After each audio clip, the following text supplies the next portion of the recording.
আলহামদুলিল্লাহি রাব্বিল আলামিন ওয়াল আকিবাতু লিল মুত্তাকিন ওয়াসসালাতু ওয়াসসালামু আলা নাবিয়্যিনা মুহাম্মদ সাল্লাল্লাহু আলাইহি ওয়াসাল্লাম ওয়া আলা আলিহি ওয়া আসহাবিহি আজমাইন।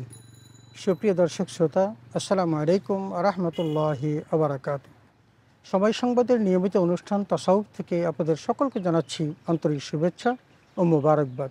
সুপ্রিয় শ্রোতা, আজ আমরা আলোচনা করব লেনদেনের শরঈ বিধান এই সম্পর্কে। সুপ্রিয় শ্রোতা, মানুষ সামাজিক জীব।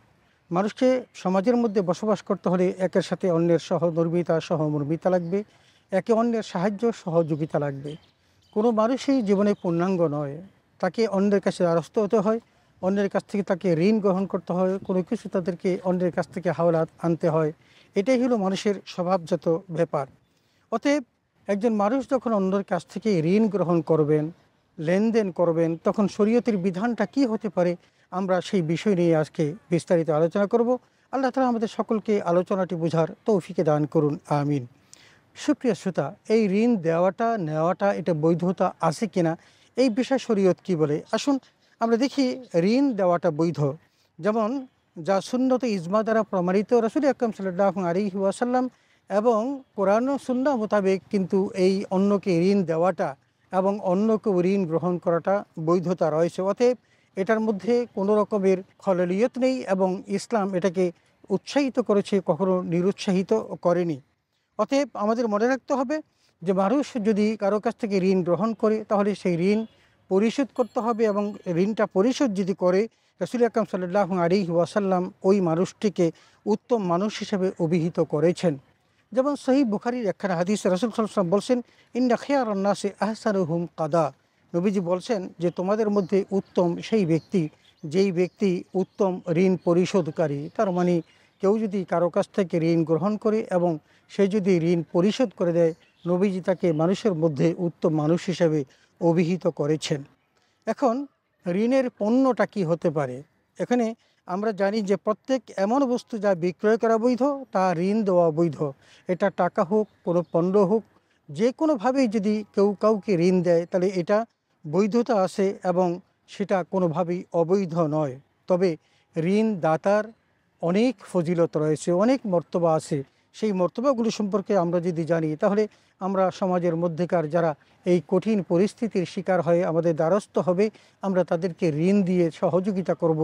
রাসূল সাল্লাল্লাহু আলাইহি ওয়াসাল্লাম ইরশাদ করেছেন, যে কোনো মুসলিম ব্যক্তির দুনিয়াবি কোনো বিপদ দূর করলে আল্লাহ তাআলা তার আখিরাতের বিপদ দূর করবেন। কোনো অভাবীর কষ্ট সহজ করলে আল্লাহ তাআলা তার দুনিয়া ও আখিরাতের কষ্ট সহজ করে দিবেন।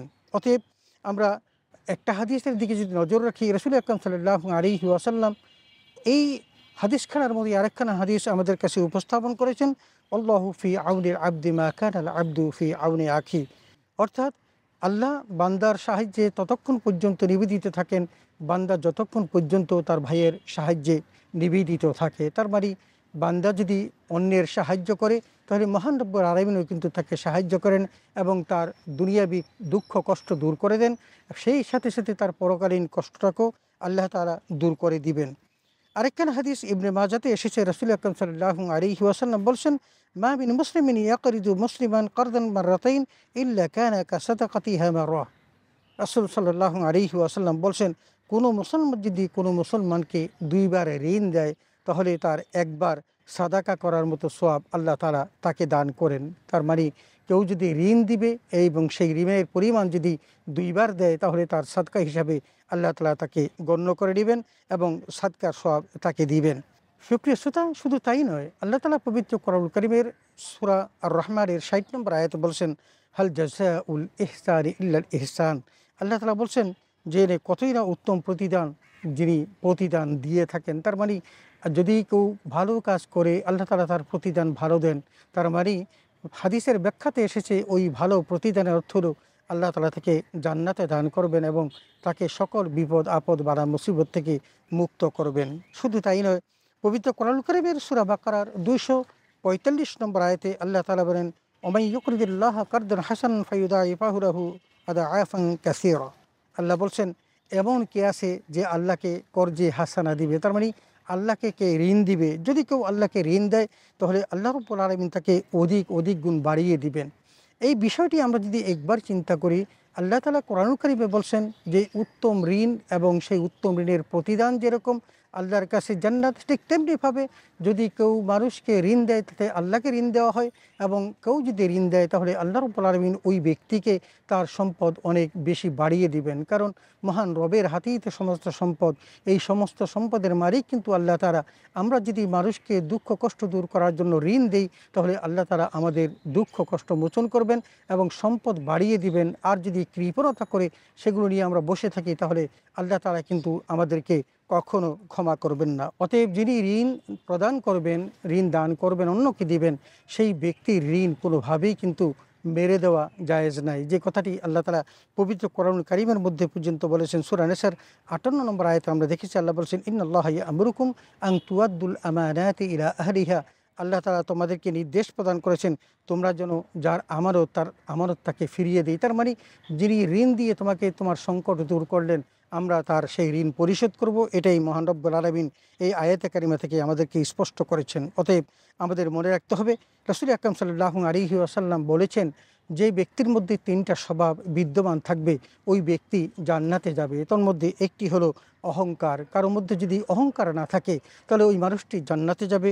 এবং আরেকটি হলো যেই ব্যক্তি গনিমতের মাল চুরি না করবে সেই মানুষটি জান্নাতে যাবে। আর তৃতীয়টি হলো যেই ব্যক্তি ঋণ গ্রহণ করে ঋণ কারো মেরে না দিবে, ঋণ পরিশোধ করবে, আল্লাহ তাআলা তাকে জান্নাতে দান করবেন। আসেন সুপ্রিয় শ্রোতা, আমরা রাসূল আকরাম সাল্লাল্লাহু আলাইহি ওয়াসাল্লাম আমাদেরকে ঋণগ্রস্ত ব্যক্তির জানাজা পর্যন্ত পড়েন নাই এরকম পর্যন্ত আমরা দেখেছি। সুতরাং যে কঠিন অবস্থা, সেই কঠিন অবস্থার মধ্যে যে বার্তাটি রাসূল আমাদেরকে দিলেন যে কোনো অবস্থাতেই ঋণ পরিশোধ না করে মৃত্যুবরণ করা যাবে না।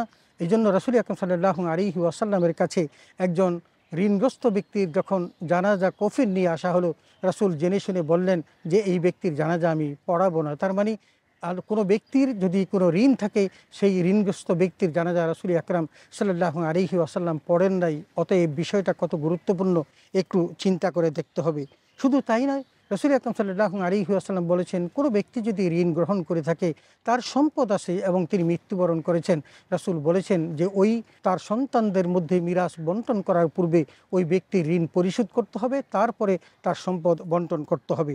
অতএব আসুন আমরা এই অভাবী ব্যক্তি যারা আছেন, যদি কোনো অভাবী ব্যক্তি ঋণ গ্রহণ করে তিনি সত্যিকার অর্থে তিনি দিতে পারছেন না, তার সম্পর্কে আল্লাহ তাআলা কি বলে দিয়েছেন আসুন আমরা একটু দেখি। আল্লাহ তাআলা পবিত্র কোরআন কারিমে সূরা বাকারা 280 নম্বর আয়াতে বলেছেন, ওয়াইন কানা যু উসরাতিন ফানাতিরাতুন ইলা মাইসারা ওয়া আন তাসাদ্দাকু খায়রুল লাকুম ইন কুনতুম তা'লামুন।